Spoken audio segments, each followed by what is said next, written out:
Zəhra Məmmədovanın yazdığı İntiqam hekayəsi. Dərindən nəfəs aldı, dönüb qayadan aşağı baxdı, dibi görünmürdü.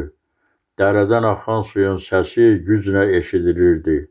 Allahım, şükürlər olsun sənə, bu gücü verdin mənə, ürəyində söylədi.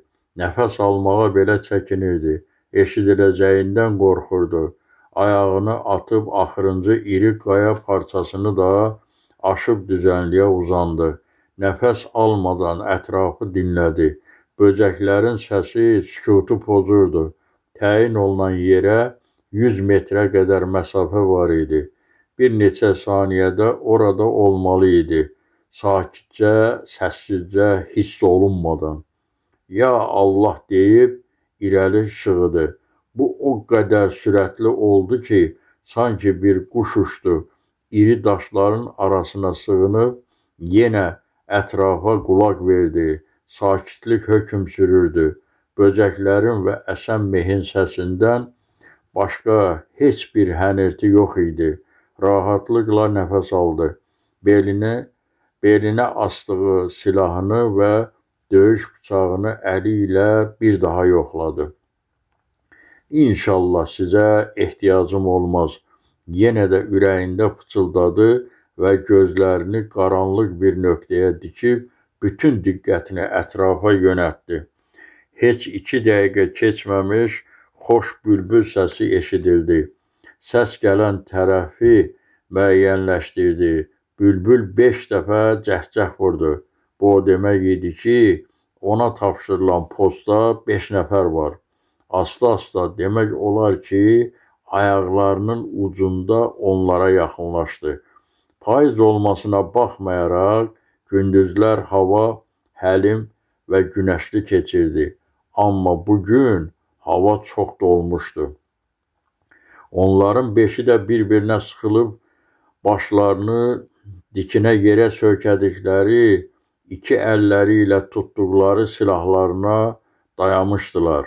Hərdən yavaş səslə öz dillərində danışırdılar. Birinin səsi lap aydın eşidildi. Axırımız necə olacaq? Qorxduqları apaydın hiss olunurdu. Yaxşı olacaq əzilaflar, dedi və bir anda ayağa qalxdı. Elə sürətlə üstlərinə şığıdı ki, onlar çaşıb qaldılar. Nə olduğunu kəstirə bilmədilər. Ayağa qalxmağa macalları olmadı. O bir göz qırpımında zərbələri zərbə dalınca endirdi. Vurduğu zərbələrdən qarşısındakılar yerə yıxıldılar. Hikkə ilə əl atıb bir-bir onları özünə tərəf çəkib ağzını, boyunlarını atdı. Qəzəblə şah damarlarını dişləri ilə qoparıb leş kimi yerə tulladı. Bunu o qədər nifrət və öfkə ilə etdi ki, 30 ildir bu günü gözləyirdi. Qisas hissi içində onunla böyümüşdü. Bircə gün də olsa unuda bilmirdi o günləri. 6 yaşından bu günə qədər demək olar ki, hər gecə yuxusunda görürdü həmin günü.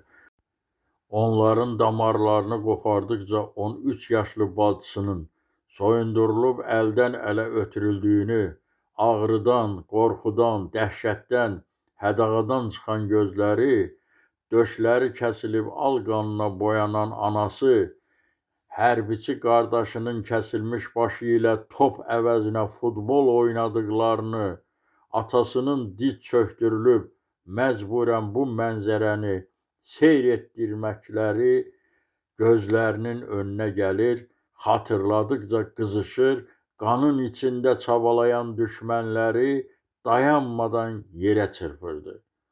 Gözlərindən yaş sel kimi axırdı, taqətdən düşdü. Səsini içinə salıb elə səssizcə bağırdı ki, bağırtısı qulağını batırdı. Lap 6 yaşında o günkü mənzərəni ot tayasının içində gizlənib izlədiyi gün kimi. Ona elə gəlirdi ki, dəli olub, düşmən cəsədlərini yerə atıb, yumruqlarını yerə döyməyə başladı. Əllərindən qan axırdı, ancaq o Nə qanı görür, nə də ağrı hiss edirdi. Göyə 2 dəfə fişəng atıldı. Yaşlı gözlərini qanlı əlləri ilə silib səmaya baxdı. Bu artıq ərazinin azad olunmasının işarəsi idi. Özündən asılı olmadan elə bağırdı ki, səsi dağlarda, meşələrdə əks-səda verdi. Dan yeri sökülürdü. Ətraf get-gedə aydınlanırdı.